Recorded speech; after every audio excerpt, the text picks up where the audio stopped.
చంద్రబాబు 175 చోట్ల పోటీ చేయడానికి అభ్యర్థులు దొరకని పరిస్థితిలో టీడీపీ ఉందని విమర్శించారు ఏపీ మంత్రి రోజా. వచ్చే ఎన్నికల్లో చంద్రబాబు కుప్పం ప్రజలు ఫుట్బాల్ ఆడుకుంటారని ఆమె అన్నారు. 30 ఏళ్లుగా కుప్పానికి ఏం చేయలేదని, వాళ్లకు కనీసం తాగునీరు కూడా ఇవ్వలేదని తీవ్రస్థాయిలో విరుచుకుపడ్డారు. కుప్పంలో గెలిచేందుకే చంద్రబాబు నానా తంటాలు పడాల్సిన పరిస్థితి వచ్చిందన్నారు రోజా.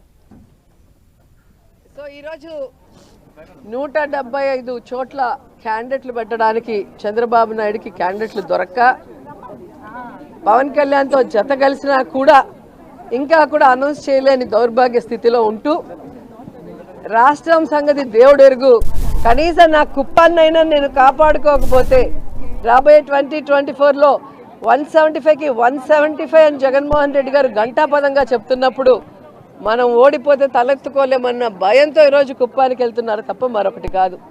ఈరోజు కుప్పంలో దాదాపుగా 40 సంవత్సరాలు పైగా ఎమ్మెల్యేగా చేశారు, 3 సార్లు ముఖ్యమంత్రిగా చేసి కూడా ఆ కుప్పంలో ఏ కుటుంబానికి సంక్షేమం అభివృద్ధి అందించారో ఒకసారి చెప్పాలి.